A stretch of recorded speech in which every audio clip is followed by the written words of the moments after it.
Hi friends, I'm Tina. Welcome back to Whispering Cottage Home. I am so glad you've pulled up a chair to join me today.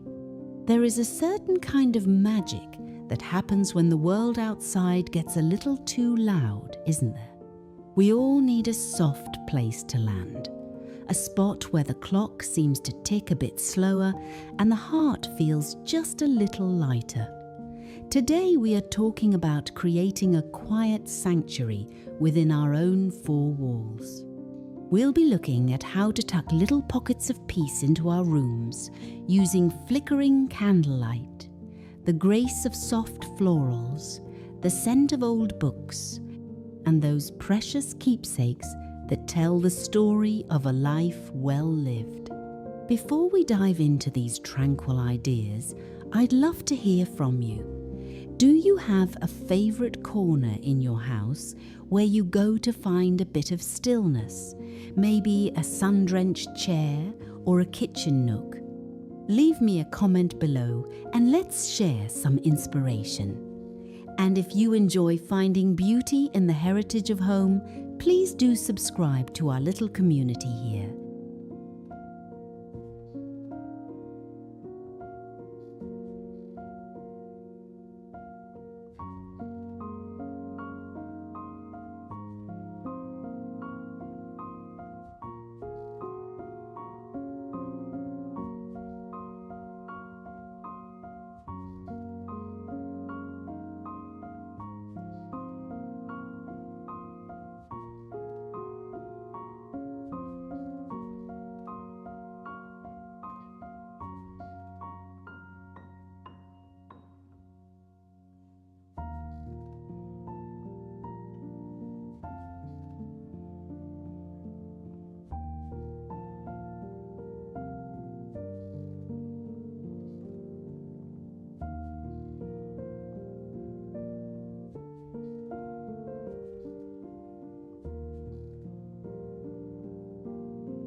Let's start with the atmosphere. There is something profoundly restful about a living room illuminated not by harsh overhead bulbs, but by the flickering dance of a flame. I've always found that high-quality lighting fixtures and brass candlesticks can transform a space instantly. When I'm setting a scene for a quiet afternoon, I reach for my vintage ironstone holders or a set of weathered silver chamber sticks. The soft, golden light reflects off the patina of old wood, making every interior design choice look intentional and lived in. I love using beeswax tapers. They have that faint, sweet scent of honey that reminds me of my grandmother's parlour. It's about creating a mood where you feel invited to sit, breathe, and just be. Whether it's a cluster of pillars on a salvaged wooden tray or a single votive in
Next, let's talk about bringing the garden indoors. You don't need a massive home renovation budget to breathe new life into a room. Sometimes all it takes is a handful of blossoms. I'm partial to quiet flowers, the kind that don't shout but whisper. Think of the delicate drooping heads of bleeding hearts, the papery petals of a pale pink peony, or a simple sprig of dried lavender tucked into a stoneware jar. I like to place small arrangements in unexpected places, on a bedside table next to a stack of letters, or on a bathroom vanity. Using vintage furniture, like an old washstand as a pedestal for a floral arrangement, creates a focal point that feels timeless. It's a reminder that beauty is fleeting, but oh so important to cherish in the moment. Does your garden provide your indoor bouquets, or do you have a favourite local florist you visit for a weekend treat?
We're halfway through our journey into quietude, and I hope you're feeling a sense of calm.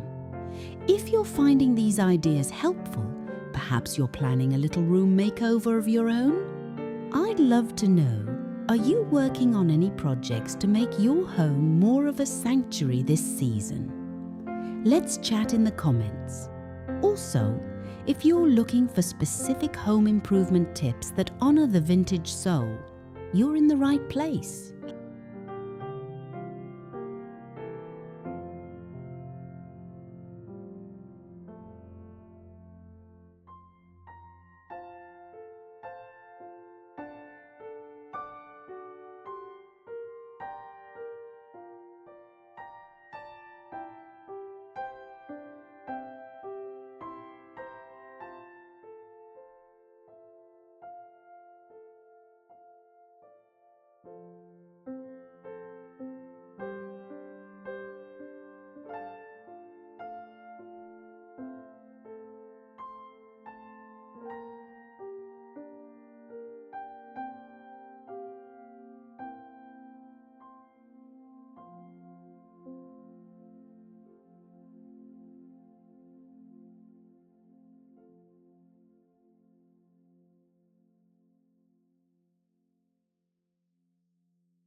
There is a unique companionship in a room full of books.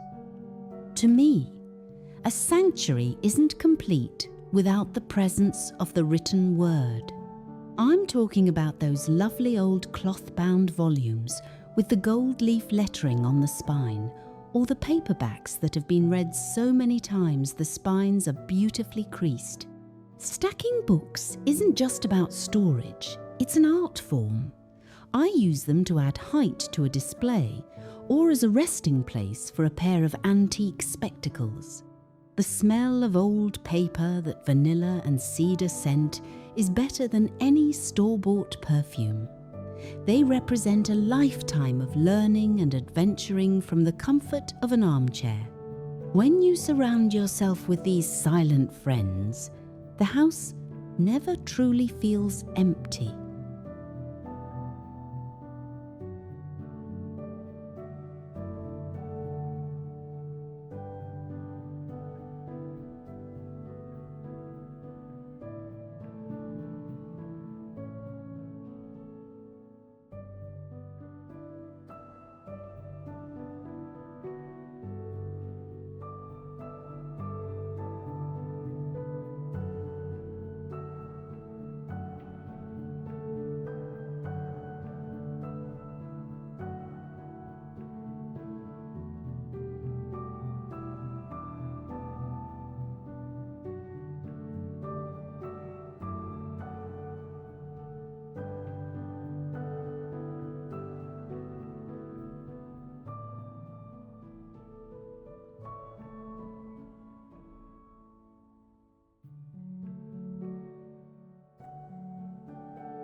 Finally, we come to the most important element, your keepsakes. A house becomes a home when it reflects your history. That chipped teacup from your mother, the hand-carved bird your father made, or the framed embroidery from a dear friend, these are the anchors of a sanctuary. In a world obsessed with the newest trends, there is such dignity in holding on to the old. I like to create memory vignettes on my mantels or bookshelves. By grouping these treasures with a bit of lace or a weathered frame, we honour the people and places that shaped us. It's not about clutter, it's about curation. These items provide a sense of belonging and continuity that you just can't buy at a big box store.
Creating a quiet sanctuary is an act of love for yourself and for those who enter your home. It's about slowing down enough to appreciate the texture of a linen pillow or the way the evening sun hits a crystal vase. I hope these ideas have sparked a little flame of inspiration in your heart today. Thank you so much for spending this time with me at Whispering Cottage Home. Don't forget to like this video if it brought you a bit of joy, and I can't wait to read your stories in the comments. Do you have a quiet sanctuary tip to share? I'm all ears. Until next time, keep your hearts light and your homes peaceful. Bye for now.